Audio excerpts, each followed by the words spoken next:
Hello everyone, welcome you all again in the second part of this video, how to prepare geography optional subject.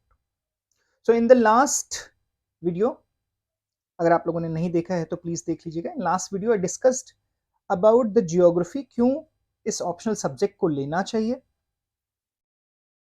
and the syllabus. So please do watch the last video, part 1, where I discussed about the geography subject क्यों important है, क्यों इसको लेना चाहिए, geography optional का syllabus को अभी मैंने बहुत डिटेल में डिस्कस नहीं किया. When I will start the classes of geography optional, वहां पर मैं सब्जेक्ट को एक एक सेक्शन को डिटेल में डिस्कस करूंगा. ठीक है. पेपर के बारे में मैंने आपको बता दिया था, 2 पेपर होंगे.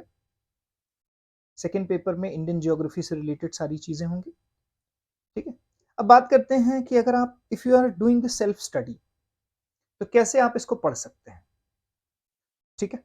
तो सबसे पहले सब्जेक्ट की फाउंडेशन की स्ट्रेंथनिंग की जाए. ठीक है. फाउंडेशन की स्ट्रेंथनिंग करना बहुत जरूरी है. अब फाउंडेशन की स्ट्रेंथनिंग आप कैसे कर सकते हैं? तो फाउंडेशन की स्ट्रेंथनिंग करने के लिए आपको just a minute,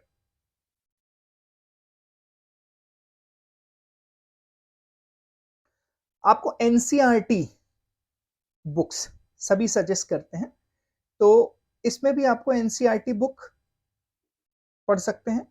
GC Leone की एक बुक आती है, वो भी आप पढ़ सकते हैं. पतली सी बुक होगी, अदरवाइज मैं कवर कर ही दूंगा उस बुक को इस क्लास में. ठीक है. एनसीईआरटीज फाउंडेशन के लिए, it should be the first step to start your optional subject. ठीक है.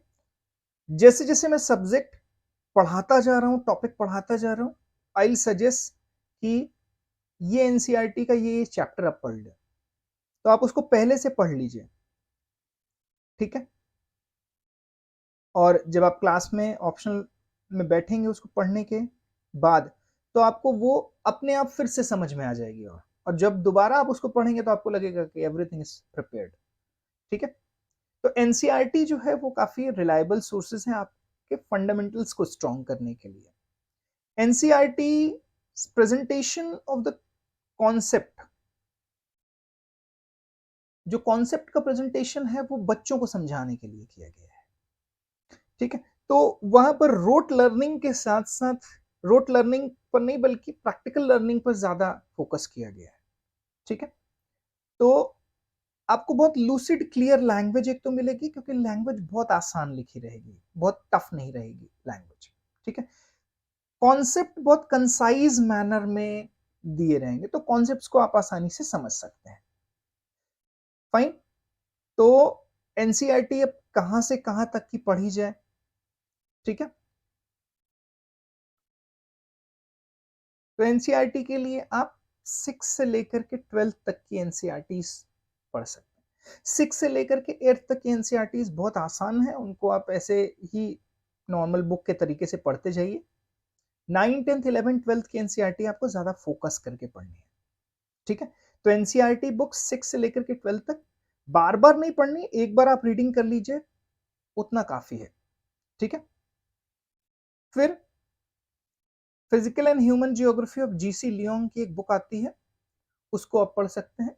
इसके अलावा आपके पास 2 एटलस होने चाहिए, जैसे ओरिएंटल ब्लैक स्वान का और ऑक्सफोर्ड स्कूल एटलस आप ले सकते हैं. तो 2 एटलस अपने पास रखिए. ठीक है. फिर जियोग्राफी ऑप्शनल में आपको बहुत स्पेसिफिक टर्मिनोलॉजीज प्रिपेयर करनी पड़ेगी. ठीक है. तो dictionary of physical geography and dictionary of human geography, ये 2 डिक्शनरी लेकर के आप रख सकते हैं. डिक्शनरी, जब मैं बोलूं शब्द डिक्शनरी, तो आपके दिमाग में ये नहीं आना चाहिए इतनी मोटी किताब होगी ना, छोटी सी बुक है, मार्केट में आपको मिल जाएगी. तो डिक्शनरी ऑफ फिजिकल जियोग्राफी और ह्यूमन जियोग्राफी, खुल्लर की भी आती है, वो भी आप ले सकते हैं डिक्शनरी, तो इसको भी आप ले सकते हैं. Then there are the various reference books. Some of them I have mentioned here, or there are n number of books which can be mentioned. You need not to go through these books from cover to cover. Fine. Like there are Geomorphology by Savinder Singh, Climatology by Savinder Singh, Oceanography by Savinder Singh, Environmental Geography by Savinder Singh, then Human Geography of Majid Hussain, Fundamental Geography Sudipta Adhikari, Economic Geography HM Saxena, Model in Geography by Majid Hussain, ठीक है. India a Comprehensive Geography DR Khullar, Physical Geography Made Simple. So there are the n number of book and these are the reference book. अब ऐसा नहीं कि इसमें से हर book आपको पढ़नी है, पर ये नहीं आपको पता होगा कि इसमें से क्या रेफर करें और क्या ना रेफर करें. ठीक है. इसीलिए आपको एक मेंटर की जरूरत पड़ती है, एक टीचर की जरूरत पड़ती है, क्योंकि आपको सब्जेक्ट ऐसा तो नहीं है कि ये ग्रेजुएशन आप कर रहे हो और 3 साल आपको मिला हुआ है जियोग्राफी पढ़ने के लिए. आप जियोग्राफी ऑनर्स तो कर नहीं रहे. ठीक है. आपको एक सर्टेन टाइम पीरियड मिलेगा, उसी टाइम पीरियड में आपको सब्जेक्ट पढ़ के एग्जाम देना है और निकालना है. ठीक है. तो आपके पास टाइम का लेवरेज नहीं है. टाइम का लेवरेज नहीं है कि 3 साल तक ग्रेजुएशन कर रहे हो, आपको पढ़ते जाना है. तो इसमें आपको पता होना चाहिए क्या रेफर करना है, क्या नहीं रेफर करना है. ठीक है. तो सबसे पहले स्ट्रेंथन करें अपनी फाउंडेशन को. सेकंड थिंग जो मैं हर चीज पूरी प्रिपरेशन के दौरान इसको मैं प्रेफर करता हूं, interlinking of static and dynamic portion. ठीक है. Interlinking of static and dynamic portion. So ये देखा गया है कि जब से 2013 के बाद से सिलेबस चेंज हुआ है, यूपीएससी अबंडेंट रूडिमेंट्री अप्रोच. अब वो सिर्फ स्टैटिक पोर्शन पे फोकस नहीं करते हैं. प्रीवियस ईयर के क्वेश्चन पेपर हम मेंस ऑप्शनल के देखें, सो हमें दिखाई पड़ेगा कि डायनामिक थिंग्स जो है ना वो पहले से ज्यादा पूछी जा रही हैं इन पेपर 1 एंड 2 बोथ. ठीक है. So most of the question asked in paper 1 and 2 are linked to the current affair. अब जो स्टूडेंट्स मुझे जानते हैं उनको पता होगा कि मैं जियोग्राफी का करंट अफेयर, एनवायरमेंट का करंट अफेयर और एग्रीकल्चर का करंट अफेयर, इन 3 सेक्शंस का करंट अफेयर मैं पूरे साल भर का अलग से स्पेसिफिकली पढ़ाता हूं. और वो करंट अफेयर से मैंने स्क्रीनशॉट भी दिया था जब मैंने पढ़ाया था, और प्रीलिम्स में कैसे क्वेश्चन आए और मेंस में वहां से कैसे क्वेश्चन आए, इसके स्क्रीनशॉट्स भी मैंने दिए हैं. तो उसी तरीके से जीएस, जैसे जो करंट अफेयर जीएस के लिए काम आता है वो यहां पर भी काम आएगा. तो जियोग्राफी, एग्रीकल्चर और एनवायरमेंट, इन 3 सेक्शंस का जो करंट अफेयर है वो जियोग्राफी ऑप्शनल में बहुत यूजफुल होने वाला है. ठीक है. तो you have to link your geographical, environmental, agriculture. ठीक है. Geo environmental and geo agro current affair आपको यहां पर लिंक करना है. ठीक है. कौन सा? Geo environmental and geo agro current affair आपको यहां पर लिंक करना है. उससे आपके मार्क्स जो है वो ज्यादा अच्छे आएंगे in comparison to those aspirants who are writing only the static portion of the subject. Fine. So it is very important to maintain a separate file note for geography. अब आप मेंटेन करो या मैं आपको उसको दे दूंगा फाइल को बना करके. ठीक है. तो उससे आप रिवाइज कर सकते हैं. तो इसके लिए आप बिल्कुल निश्चिंत हो जाइए. ठीक है. तो related current affair of geography, environment और एग्रीकल्चर विल गेट. ठीक है. अब आप खुद से तैयारी करते हैं तो आप न्यूज़पेपर पढ़ सकते हैं. ठीक है. न्यूज़पेपर से निकाल सकते हैं, जैसे कोई भी टॉपिक एग्रीकल्चर से रिलेटेड है, इंडस्ट्रीज से रिलेटेड है, फिशरीज रिलेटेड, जैसे ब्लू इकोनॉमी में क्या रोल है फिशरी सेक्टर का, तो फिशरीज है, monsoon, climate change, conservation, wild life, energy etcetera, जितने भी इश्यूज जियोग्राफी से रिलेटेड हैं उनसे रिलेटेड कुछ भी आता है वेरियस मैगजीन्स, न्यूज़पेपर, जैसे जियोग्राफी एंड यू मैगजीन है, डाउन टू अर्थ मैगजीन है, there are some others journal of national geography. ठीक है. जिनको मैं रेफर करता हूँ while preparing my current affair of geography. ठीक है. Then they are the disasters and all. तो ये सब करंट अफेयर आपको अपने ऑप्शनल सब्जेक्ट में लिंक करना है. अगर आप ऐसा नहीं करते हैं तो आपको 300 प्लस मार्क्स नहीं आने वाले. Got my point. सो आपको करंट अफेयर करंट अफेयर सिर्फ जीएस के लिए नहीं होता है, करंट अफेयर का यहां पर भी आपको इंटरलिंक करना पड़ेगा, तब आपका स्टैटिक और डायनेमिक पोर्शन मिल करके एक स्टैटोडायनमो इफेक्ट बनाएगा। ठीक है, then there should be map based approach. ठीक है, so concept can be grasped and assimilated easily by following map based approach from geography. ठीक है, सो मैप के लिए I have already told you to at least two atlas should be always with you. ठीक है, और thematically उसको prepare करना है। I will tell you how to map को कैसे प्रिपेयर करेंगे। ठीक है, ग्लोबली और रीजनली मैप को कैसे प्रिपेयर किया जाएगा, इंडिया के कॉन्सेप्ट में हम इंडिया के कॉन्टेक्स्ट में हम उसको रीजनली देखेंगे। ठीक है, so this not only widen up the scope of our knowledge but help us to memorize the fact and figures in a easy way. ठीक है, let's suppose we discuss about the rice cultivation. Rice का cultivation world wide कैसा होता है, कहां पर 1 season of rice है, 2 season है, 3 सीजन है, इससे आपको पता चलेगा कहां पर राइस का कंजम्पशन कितना ज्यादा है। ठीक है, तो राइस की डिमांड कहां ज्यादा है, एक्सपोर्ट किस तरीके से, एक्सपोर्ट पैटर्न कैसे डेवलप हो सकता है। Got my point. तो मैप बेस जब आप पढ़ते हैं तो आपको चीजें आसानी से याद होंगी। ठीक है, so this approach help us to target the map based questions asked in paper 1। Paper 1 में मैप बेस्ड क्वेश्चन आएगा तो वो अपने आप आपका प्रिपेयर होता जाएगा इंटीग्रेटेड मैनर में, उसको अलग से आपको प्रिपेयर करने की जरूरत नहीं। ठीक है, तो स्टैटिक और डायनेमिक पोर्शन दोनों तैयार होता है जब आप मैप प्रिपेयर करते हैं। फाइन, वर्ल्ड वाइड कहीं पर भी कुछ भी हो रहा है, न्यूज़पेपर में आया, लेट्स सपोज कि यूक्रेन का कोई रीजन जो है वो न्यूज में आया, तो यू मस्ट बी नोइंग कि वेयर दिस प्लेस सिचुएटेड। अब वहां के बारे में सब कुछ, वहां की जियोमॉर्फोलॉजी कैसी है, क्लाइमेट कैसा है, एग्रीकल्चर कैसा है, डेमोग्राफी कैसी है, वो सब कुछ आपने पढ़ लिया। ये करंट अफेयर का है, पर आपके ऑप्शनल सब्जेक्ट में इक्वली काम आएगा। और जब आप करंट को ध्यान में रखते हुए लिखेंगे तो आपको मार्क्स बहुत अच्छे मिलेंगे। ठीक है, for example when you learn about the geopolitics of the Indian Ocean region, an atlas will help us to locate the country island जो कि इंडियन ओशन रीजन में आते हैं। ठीक है, तो map is the most important thing when you are study geography optional. GS के लिए भी वो बहुत अच्छा रहेगा, प्रिपेयर हो जाएगा।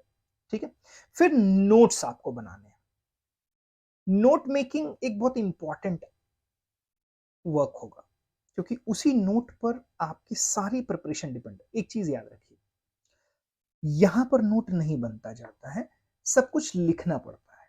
कहते हैं if you write a problem, जैसे कोई प्रॉब्लम है ना आपको, you write a problem, 70% problem is already solved when you write a problem. What my point. ठीक है, तो आपको what I am trying to say, अगर एक शॉर्ट नोट आप डेवलप करते हैं, ठीक है, जस्ट अगर आप एक शॉर्ट नोट डेवलप करते हैं, उस शॉर्ट नोट को आप 2-3 दिन में रिवाइज कर लेंगे, और रिवीजन बहुत इंपॉर्टेंट होता है। I always say read, revise, recall, reproduce. From the day 1 से you have to follow these. Read, subject को पढ़ना, उसका रिवीजन करना, रिकॉलिंग करना, ब्रेन में उसको रिकॉल करिए, and reproduce, writing the answers. Answer writing करिए, उस पर क्वेश्चन सॉल्व करिए, this is reproducing. So 4R का मेरा ये फॉर्मूला आप हमेशा याद रखें। ठीक है, so note making is very much important. एक बार आपको नोट मेकिंग आ जाता है तो आपकी एक तो राइटिंग प्रैक्टिस भी होती है ना, राइटिंग प्रैक्टिस आपकी होती है। ठीक है, कैसे स्ट्रक्चर करना है आंसर, आंसर कैसे स्ट्रक्चर करना है कि कम से कम वर्ड में ज्यादा से ज्यादा आप बता लें। ठीक है, तो structuring an answer become a very easy task for you because you are practicing is from last 1.5 year. ठीक है, तो स्ट्रक्चरिंग, आंसर का स्ट्रक्चर बहुत इंपॉर्टेंट होता है। सबसे पहले जो एग्जामिनर है वो वही पढ़ के इंप्रेस होता है। ठीक है, तो अभी मैं नोट मेकिंग के बारे में भी आपको बता दूंगा कैसे नोट्स बनाने हैं। प्रीवियस ईयर क्वेश्चन पेपर आप देखते रहिए। लेट्स सपोज आपने जियोमॉर्फोलॉजी खत्म कर लिया है तो प्रीवियस ईयर क्वेश्चन पेपर आप देखिए, पेपर 1 ज्योग्राफी ऑप्शनल का, कि जियोमॉर्फोलॉजी से रिलेटेड कैसे क्वेश्चंस आए हुए हैं, स्टैटिक पोर्शन कैसा पूछा है और dynamic portion that means current affairs कैसे आया हुआ है। तो previous year question paper will help you to understand what should be the depth of your preparation. ठीक है, तो आपको सेल्फ असेसमेंट करने में मदद मिलेगी कि प्रिपरेशन इतनी होनी चाहिए और मैं इतने हद तक हूं अभी। ठीक है, so you overall understand the whole structure of paper. Fine. So previous year question paper. I always say syllabus and previous year question paper. At least 10-year question paper and the syllabus. ये आपकी टंग tip पे होने चाहिए, हमेशा याद। Always you should be ready with. ठीक है, तो प्रीवियस ईयर क्वेश्चन पेपर जरूर देखिए। मैप प्रैक्टिस रेगुलर करते रहिए। मैप प्रैक्टिस में अब कैसे रैंडम मैप प्रैक्टिस नहीं करें। ठीक है, लेट्स सपोज रिवर सिस्टम आप देख रहे हैं। ठीक है, इंडिया की पूरी रिवर सिस्टम को लोकेट करिए, कहाँ से ओरिजिनेट हो रही है, कहाँ जा रही है, कौन कौन सी सिटीज और स्टेट से गुजर रही है, ये आप मैप प्रैक्टिस करिए। मार्केट में मैप मिलते हैं। ठीक है, तो एक बार एटलस में आप उसको देख लीजिए, समझ लीजिए और फिर खुद से रिवर को ड्रॉ करिए, यहाँ यहाँ इसी स्टेट से गुजर रही है। तो ये मैप प्रैक्टिस आप कर सकते हैं। आप एग्रीकल्चरल मैप देख लीजिए, इंडिया में कहाँ कहाँ पर राइस कल्टिवेशन, वीट कल्टिवेशन होता है, उसकी आप उसको लोकेट करिए। ठीक है, मॉनसून रीजंस कौन कौन से, तो ओवरऑल मैप प्रैक्टिस आपको करते रहना है।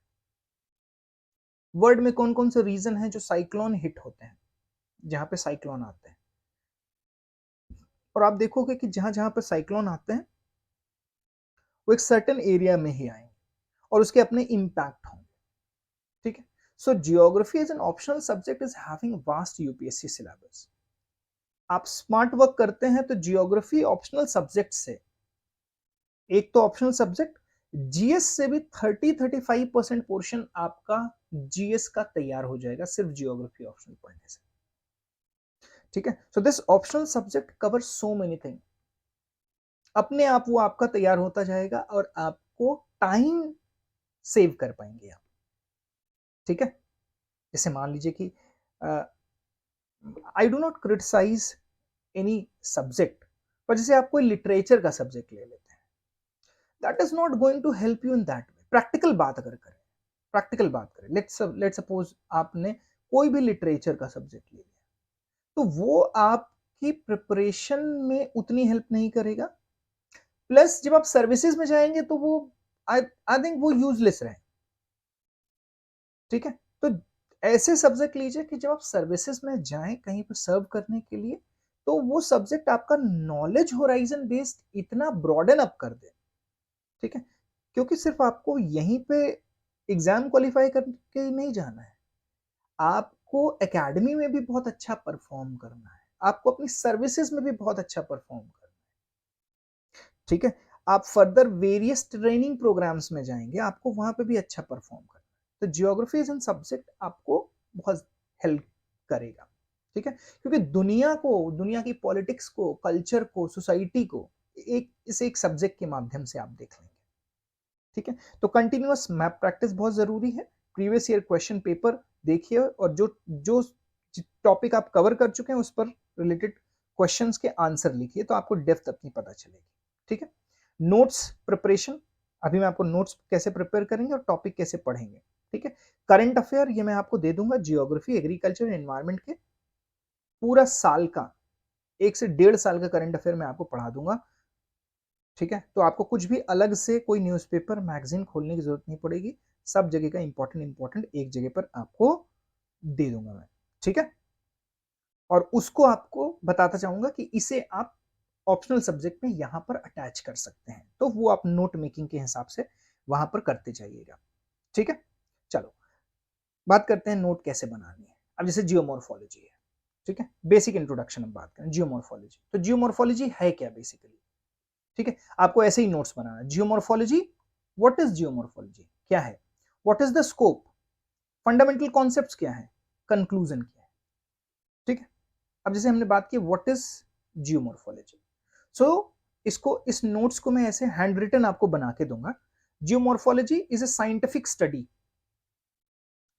Study of what? Earth surface. Earth का जो हमें सरफेस दिखाई पड़ रहा है, इस अर्थ सरफेस का साइंटिफिक स्टडी है। When we say the scientific study, तो साइंस के पीछे अपने फॉर्मूलाज होते हैं। तो क्या फॉर्मूलाज हैं? मतलब वही फैक्टर फोर्सेस क्या है उसको आप पढ़ते हैं। ठीक है, मेरी बात समझ रहे? तो geomorphology is what? It is a scientific study of earth's surface by involving interpretative description of landform, their origin and development। ठीक है, कोई लैंडफॉर्म कैसे ओरिजिनेट हुआ, कैसे डेवलप हुआ, ठीक है, वो हम पढ़ेंगे। नेचर एंड मैकेनिज्म, कौन सा तरीका है जिससे माउंटेन बनते हैं, कौन सा तरीका है जिससे वैली बनती है। ठीक है, geomorphic processes, there are the various geomorphic processes. ठीक है, किस प्रोसेस से क्या इवॉल्व होता है, क्या बनता है, ये हम इसमें देखते हैं। ठीक है, और किस तरीके के लैंडफॉर्म्स आपको मिलेंगे, जैसे एयर से किस तरीके के लैंडफॉर्म्स बनेंगे जिनको एवोलियन लैंडफॉर्म बोलते हैं, कोस्टल रीजन में कैसे लैंडफॉर्म बनेंगे। ठीक है, तो इसका हम ऐसे नोट्स बनाते हुए चलेंगे। ठीक है, now what is the scope? Note आपको दिख रहा है ना, कैसे आपको ये माइंड मैप और फ्लो चार्ट बनाना है। ठीक है, तो सब्जेक्ट मैटर ऑफ जियोमॉर्फोलॉजी में be organize on the basis of dimension and scale of relief feature. जैसे माउंटेन के रिलीफ फीचर्स अलग होंगे, प्लेन के रिलीफ फीचर्स अलग होंगे। ठीक है, तो relief features of various landform, relief मतलब बनावट कैसी है। ठीक है, processes that shape the landform, plain को शेप देने वाले कौन सा प्रोसेस है, माउंटेन को, फोल्ड माउंटेन को, ब्लॉक माउंटेन को शेप देने वाले कौन से प्रोसेसेस हैं। So you have to understand these process. ठीक है, ये स्कोप है। Approaches to the geomorphic studies, various geomorphic studies हैं बहुत सारी, जैसे मान लीजिए कि आइसोएक्सटैसी आप पढ़ रहे हैं। ठीक है, तो कौन कौन सी अप्रोच है वेरियस जियोग्राफर्स की, वो आपको यहाँ पे पढ़नी और समझनी होंगी, तो उसको हम लिखेंगे। फंडामेंटल कॉन्सेप्ट, जैसे यहाँ पर एक जियोमॉर्फोलॉजी का फंडामेंटल कॉन्सेप्ट हमें पढ़ना है। ठीक है, फंडामेंटल कॉन्सेप्ट, तो इसका नोट्स मैंने यहाँ पे बना दिया है। जैसे प्रिंसिपल ऑफ यूनिफॉर्मिटेरियनिज्म। ठीक है, यूनिफॉर्मिटी। ठीक है, तो जियोमॉर्फोलॉजी में क्या होता है? Principle of uniformitarianism, that means same natural laws and processes that operate in our present day